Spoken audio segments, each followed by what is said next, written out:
Bonjour à tous! Dans cette nouvelle vidéo, je vais vous montrer comment bien ajuster une couche sur bébé pour pas qu'il y ait de fuite, pour que bébé soit confortable, pour que la couche soit optimisée. Donc on va voir ça à travers différents modèles, la TE1 évolutive One Size standard, couche à poche, la TE2 double gousset, la couche hamac, la couche Happy Afrique et enfin une couche classique. Premier conseil, si vous avez un petit garçon, pensez bien à mettre le zizi vers le bas. Ça évitera beaucoup de fuite au niveau du ventre. Commençons par la couche à poche évolutive. Là, nous avons une couche de la marque Mama Koala. Donc déjà, il faut savoir que pour régler une couche évolutive, il faut que le haut de la couche arrive au-dessous du nombril. Ici, elle est trop grande, hein. On voit bien qu'elle arrive au-dessus du nombril, donc je la snap d'un cran. C'est-à-dire que je la rétrécis grâce aux pressions, donc seulement d'un cran, ça suffit. La petite cicatrice que vous voyez ici provient d'une opération d'une hernie inguinale. Puis on plaque bien la couche sur le bas du ventre, là sur les hanches, avec une main, et on tire l'aile de la couche de l'autre main, et quand on sent une petite résistance, alors on snap, donc on ferme les pressions.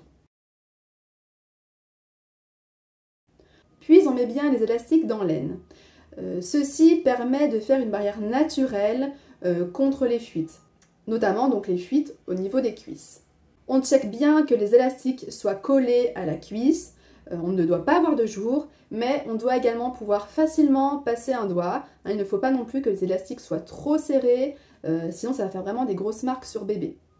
On rentre bien la suédine à l'intérieur au niveau du ventre et on doit pouvoir passer 3 ou 4 doigts quand bébé commence à se mettre assis, qu'il ne soit pas trop serré dans sa couche. Donc quand la couche est refermée en hauteur, hein, donc ça fait un pli, les doigts, comme vous le voyez, doivent pouvoir partir vers le haut et non vers le bas.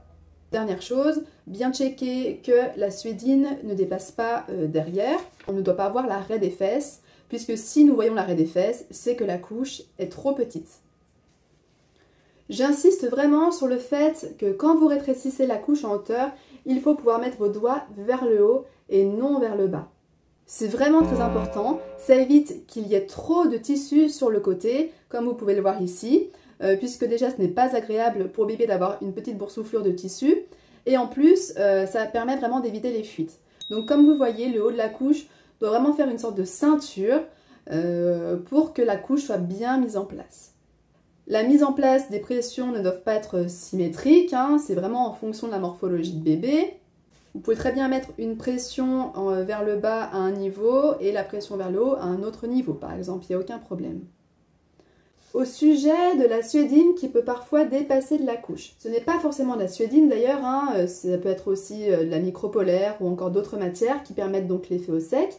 Alors il y a une petite astuce pour ne pas qu'elle dépasse trop, c'est que quand vous mettez l'insert à l'intérieur de la poche, ne mettez pas l'insert trop haut. Puisque si vous mettez l'insert vraiment jusqu'au bout, alors ça va créer comme un petit bourrelet qui va faire dépasser la suédine plus facilement. Voilà, vous laissez une petite marge entre le bout de la couche et l'insert et ça ne devrait pas poser de problème. Sachez également qu'il existe de nombreuses couches qui ont en fait à l'intérieur une barrière anti-fuite. Donc là, vous n'avez plus souci de tissu qui peut dépasser éventuellement, puisque là, ici, le tissu est donc c'est du pull, hein, donc ça contient les fuites.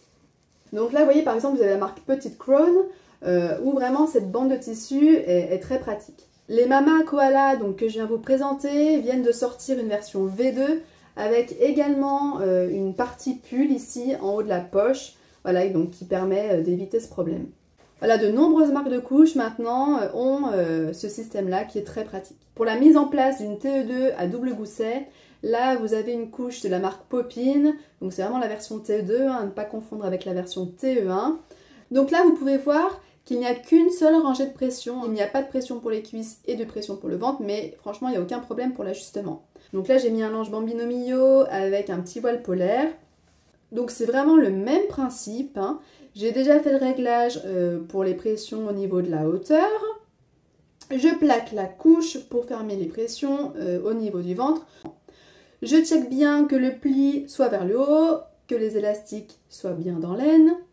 Et sur une couche TE2, il faut bien vérifier que les inserts et les voiles de protection ne dépassent pas de la couche, que ce soit aux cuisses ou également au niveau du dos, puisque ça peut engendrer des fuites par capillarité. Pour la couche hamac, donc là, pour mon enfant qui fait 12 kg, 13 kg, j'ai une couche taille L hein, qui lui va parfaitement. Idem, je plaque la couche, je ferme les scratchs. Je trouve, c'est vrai qu'avec cette couche, les élastiques se mettent dans l'aine assez naturellement. C'est une couche qui est vraiment facile et agréable à utiliser. Hein.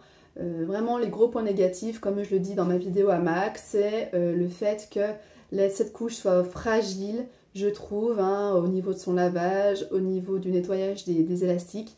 Mais sinon, c'est vrai qu'elle est vraiment facile à utiliser. Je voulais également vous montrer comment on ajuste bien une couche à pied Afrique.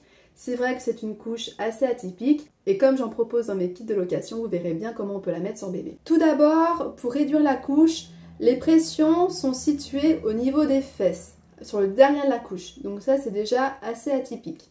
Donc moi, c'est vrai pour mon enfant de 12 kg, j'ai réduit d'un cran. Hein, cette couche est vraiment très grande, elle va jusqu'à 18 kg. Donc là, si je la déplie complètement, elle est vraiment trop grande. J'écarte bien les cuisses pour que les élastiques soient dans l'aine et je pressionne. Comme vous pouvez le voir, cette couche est vraiment taille basse hein, comparée aux autres. Il ne faut pas chercher à ce qu'elle arrive en dessous du nombril. Elle arrive bien plus bas et cette couche est également assez échancrée.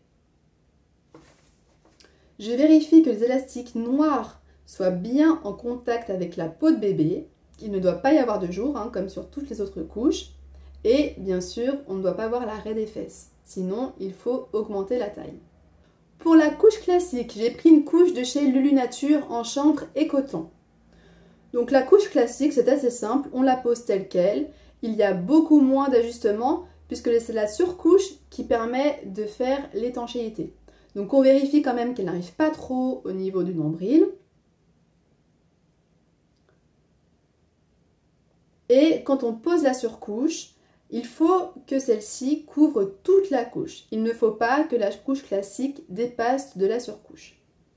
On vérifie quand même que les élastiques ne soient pas trop serrés pour pas que bébé se réveille avec des marques. Et si vous optez pour un shorty en polaire de ce style-là, donc là c'est la marque Petit Lulu. Donc moi j'adore, hein, je les mets à mon grand de 3 ans pour les nuits.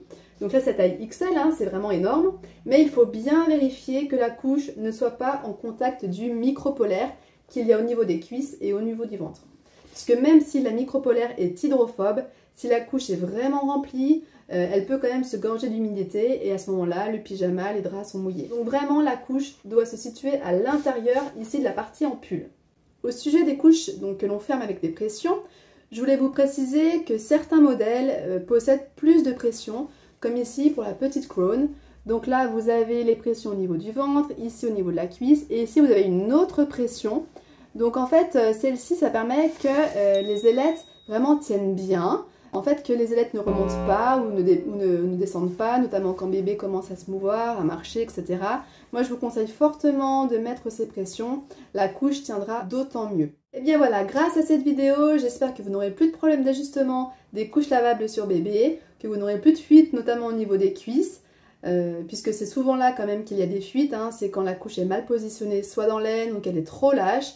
Donc vérifiez bien l'ajustement et on se retrouve bientôt pour une nouvelle vidéo.